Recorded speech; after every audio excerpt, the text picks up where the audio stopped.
Bienvenidos a este segundo video sobre el fin del Estado, en el que vamos a desarrollar y profundizar un poco más qué es el bien común público. Primero vamos a hablar de cómo se compone, en qué consiste el bien común público. El autor argentino Germán Vidar Campos nos dice que el bien común público posee tres características o se compone de tres aspectos. Uno, que es temporal.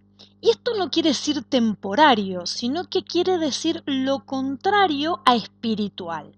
Es decir, una institución puede tener fines espirituales, como por ejemplo la iglesia, o puede tener fines temporales, que son aquellos que se orientan a la vida del hombre durante su vida en la tierra, no cuando se va al cielo, no en la vida después de la muerte, sino en la vida temporal, en la vida terrena.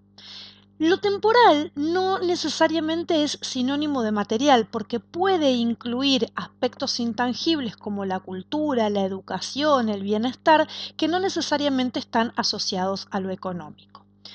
También nos dice que el bien común público es variable, es decir, es histórico.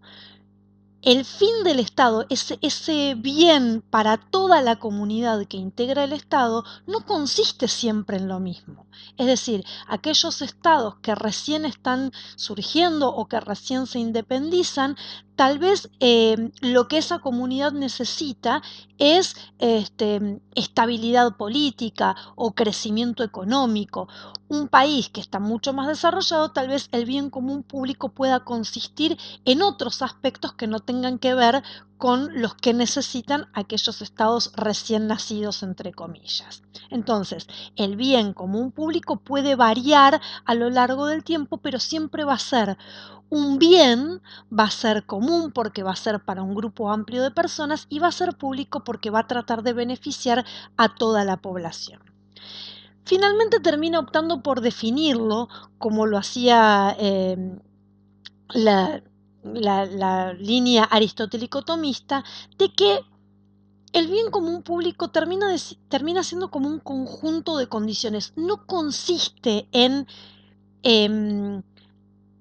componentes individuales, es decir, no es darle comida a la población, no es darle educación, no es darle una casa a cada uno, no es fijarse que todos los chicos tengan zapatillas, sino generar un contexto en el que, que el Estado genere un contexto en el que todos puedan comer todos los días, todos tengan una vivienda digna donde vivir, todos tengan un trabajo o todos tengan alguna forma de procurarse su bienestar.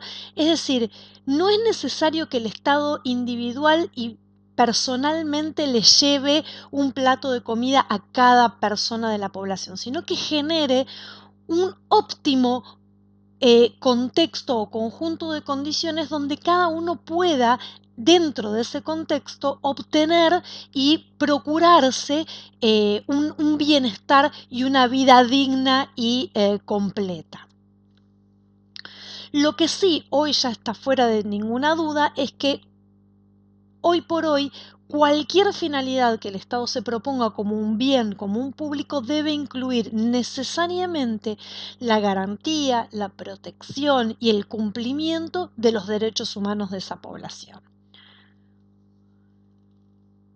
Y frente a esto del conjunto de condiciones o el contexto que significa, se suele mencionar lo que es el principio de subsidiariedad.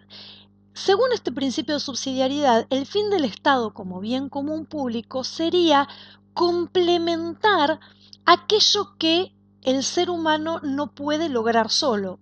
En varios videos hemos mencionado esta idea de que el Estado existe para completar aquello que el hombre no puede lograr solo. Entonces, dentro de la temática puntual del fin del Estado, esto se llama principio de subsidiariedad y significa que el Estado, además de generar ese contexto en el que cada cual puede procurarse su propio bienestar, complete todo aquello que individualmente alguna persona no puede lograr. Es decir, si no todos pueden lograr el mismo bienestar, bueno, entonces el Estado tiene que aparecer ahí supliendo esa desventaja, esa inequidad o esa desigualdad. Entonces, para que todos puedan disfrutar y gozar de ese bien común, el Estado subsidiariamente complementa aquello que los hombres no pueden lograr por sus propios medios. Esto no significa necesariamente, aunque su nombre pareciera indicarlo, que deba subsidiar actividades, sino que es importante que los estados, por ejemplo, se ocupen de aquellas actividades que no dan ganancias al sector privado, pero que son necesarias dentro de un estado. Entonces, si no dan ganancias para el sector privado, es difícil que ninguna empresa se ocupe de proveer determinados servicios. Pero si esos servicios son esenciales y son necesarios, entonces subsidiariamente debe brindarlos el Estado. El fin del Estado como límite al poder, nosotros podemos o hemos mencionado al poder político como una energía que tiende hacia un fin. ¿Sí? Es como una fuerza o como una energía que se dirige a lograr un objetivo. Entonces, si el poder es la energía y el fin es el objetivo, de acuerdo al tamaño del fin va a ser la cantidad de energía necesaria que vamos a necesitar para lograr ese fin. Yo pongo siempre un ejemplo que es, si yo quiero correr una carrera de 5 kilómetros, voy a necesitar una determinada cantidad de energía, de fuerza o de poder para poder alcanzar ese objetivo. Si por el contrario quiero correr una carrera de 21 kilómetros, una media maratón, claramente la fuerza que voy a necesitar, el poder o la energía van a ser diferentes, ¿sí? Entonces, como pauta o como mantra dentro de lo que es esta idea de que el fin del Estado funciona como un límite al poder político, podemos decir, el Estado debe hacer todo aquello que tiende al bien común. Es decir, si un servicio, una actividad o una decisión es tendiente al bien común, debe realizarla. Nada que dañe el bien común, es decir, todo aquello que vaya en contra del bienestar de la sociedad no debe hacerlo, debe evitarlo. Y la abstención de no intervenir si el bien común no está en juego, es decir, si frente a una decisión, un servicio o una actividad el bien común no está en juego, entonces el Estado no debe intervenir en esa situación. Por último, vamos a repasar un poquito, a partir de estas frases, distintas posiciones históricas en torno a cuál es el fin del Estado. El liberalismo clásico del siglo XIX y también, ¿por qué no?, el neoliberalismo actual, establece que el bien común es la suma de los bienes individuales, es decir, el bien común va a existir en la medida en que cada individuo esté bien. Y ese bien individual, cada individuo, sabe cómo se satisface. Nadie sabe mejor que yo qué es lo mejor para mí. Entonces, si cada uno de los individuos que integran una sociedad está bien, entonces todos están bien. Este foco en lo individual y en el individuo y en lo personal de cada uno, de qué es lo bueno y qué es lo que me hace feliz o lo que me satisface, genera la idea de que el Estado debe ser muy pequeño. El Estado no debe intervenir en todo aquello, no debe intervenir en lo individual, no debe intervenir en la libertad, no debe intervenir en lo que libremente cada uno haga para procurarse su propio bienestar. Este es el estado mínimo, el Estado pequeño, el Estado minimalista, que tiene muy pocas funciones y que luego de cumplir esas funciones no debe intervenir en las actividades privadas para dejar que los individuos, a través de su propia libertad, logren su bienestar, porque de la sumatoria de esos bienestares individuales se logra el bien común. Luego tenemos el socialismo, en el que el bien común no puede ser otro que no sea el bien del grupo social. Entonces acá se prioriza lo social frente a lo individual. Entonces tal vez lo que beneficia a la sociedad o lo que beneficia al grupo no es bueno para alguno o algunos individuos.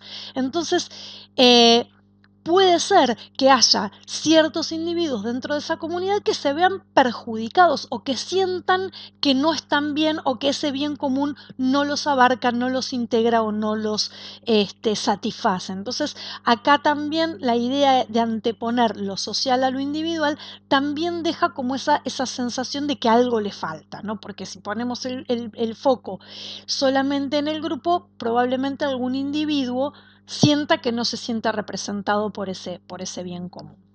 Luego tenemos el bien común, es el bien común es el bien del Estado, el totalitarismo en el que lo importante no es ni el individuo ni el grupo social, sino el Estado. Cuanto más grande sea el Estado, mejor. Ya acá el hombre no existe, perdón, el Estado no existe para complementar al hombre, sino que el hombre existe para hacer más grande al Estado, donde se trastocan todas, digamos, todas las ecuaciones que tradicionalmente se le dan al fin del Estado, ¿sí? El Estado como complemento de lo que el hombre no puede lograr solo. Bueno, acá eso se pierde y el individuo pasa a ser meramente un medio para engrandecer y fortalecer cada vez más al Estado. Y por último tenemos la doctrina social de la Iglesia, que es la que nos habla un poco de este conjunto de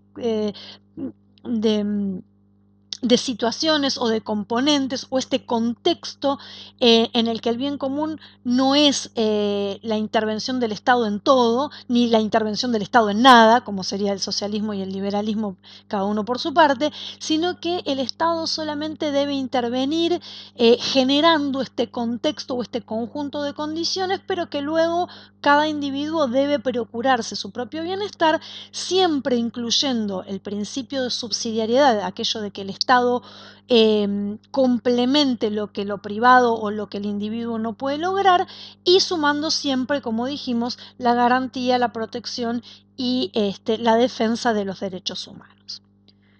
Como siempre, espero que les haya sido muy útil. Como esta es la segunda parte sobre el fin del Estado, les dejo en la descripción el link del video anterior por si no lo han visto. Les agradezco mucho y nos vemos la próxima.